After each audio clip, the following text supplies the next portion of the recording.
Hello, I'm Anika from Made to Sew and welcome to my Sewing for Beginners series. This video is all about how to do a straight stitch, and we're going to be looking at 3 different types of straight stitches that you can achieve and when you might want to use them.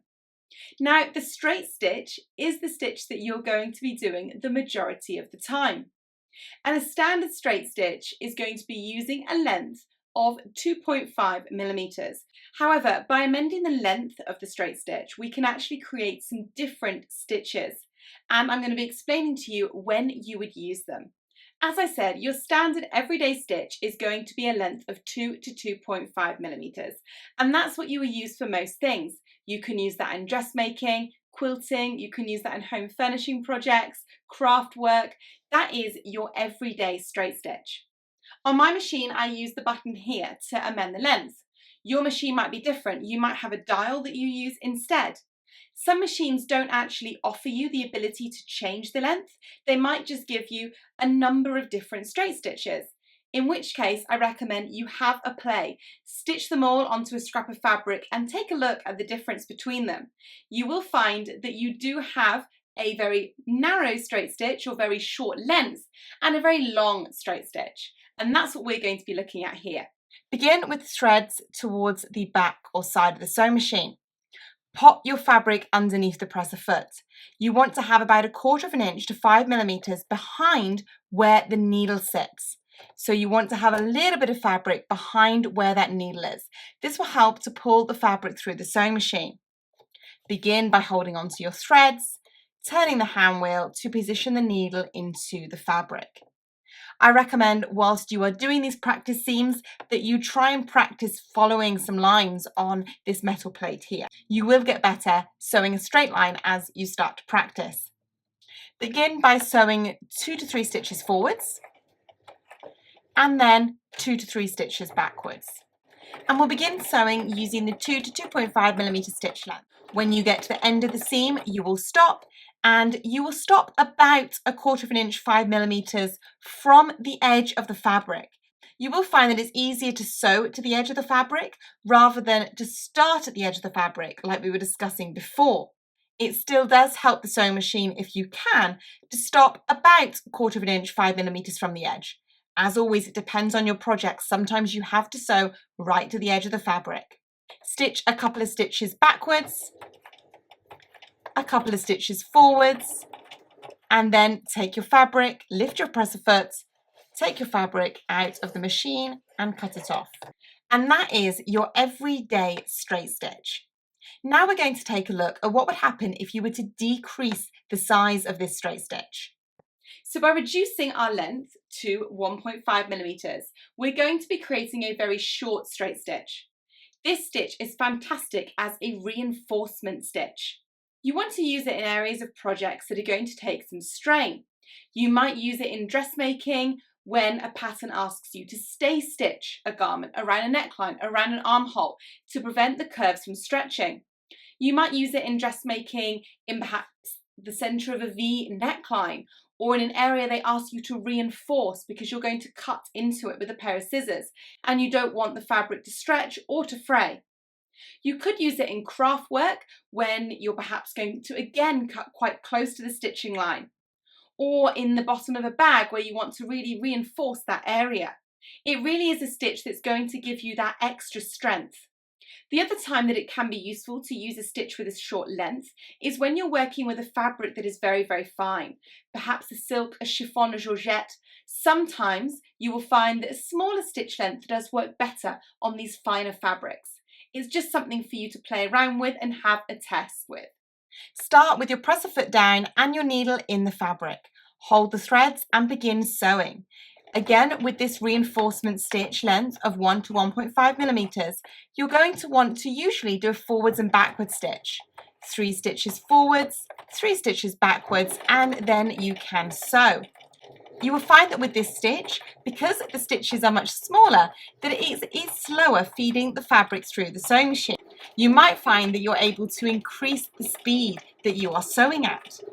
As before, you are going to simply feed the fabric into the machine, no pushing or pulling. When you near the end of the stitch, you are going to want to do that back stitch again to reinforce the stitch. You're going to want to do 2 to 3 stitches backwards and then 2 to 3 stitches forwards. Raise the needle, lift the presser foot, remove the fabric from the machine and cut your threads. And that is your reinforcement stitch. So a stitch length of 1 to 1.5 millimeters. The stitches are much closer together than before. Now let's take a look at what would happen if we went the opposite way and we went to a larger stitch length.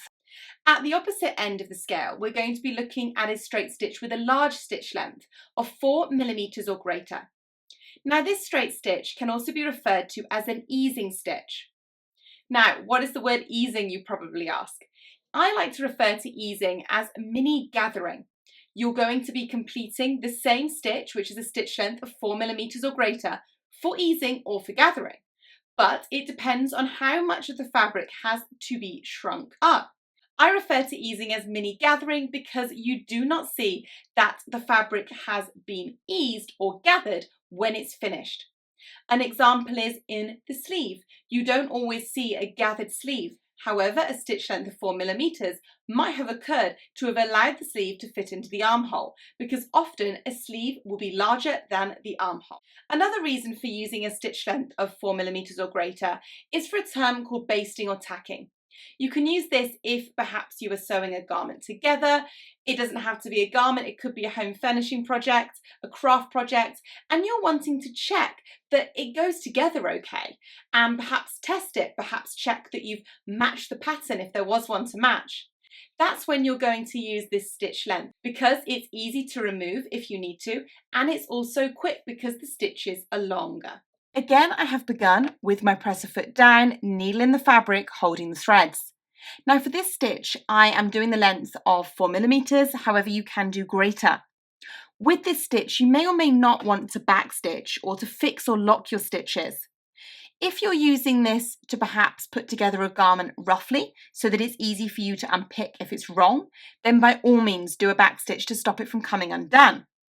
If, however, you're using it to help ease or gather, then you're going to want to not do a backstitch, and I'll show you what happens in a second. Again, you're going to feed the fabric through the sewing machine. I have not backstitched at the start and I will not backstitch at the end to show you easing or gathering. Because the stitch is longer, it will move the fabric quicker through the sewing machine, so do be cautious. You may wish to turn your speed down if you have access to a speed dial. When you get to the end, we are simply going to stop. We're not going to backstitch here. But as I said, you may want to, depending on the reason you're using this stitch. You're going to raise the presser foot, remove your fabric, and here you're going to want to generally leave long threads. So give yourself some leeway before you cut your threads. And there you have your long stitch length. Now, what you can do with this stitch is you can use it, as I said, for easing or gathering. You need to pull on one of the threads. On one side, it doesn't matter which, and I would then push the fabric away along the thread, and you can see what's starting to happen. The fabric is being gathered along the thread. If you are using this for easing or gathering in the future, I would recommend that you do more than one row, because you will find that it helps to create an even gather, because the stitches are never going to be in the same place, so therefore you can evenly distribute the fabric between the 2 or 3 rows of stitching. I really hope you enjoyed this tutorial. You understand when and how you should be doing each of these different straight stitches. Join me in the next video for discussions on the zigzag stitch.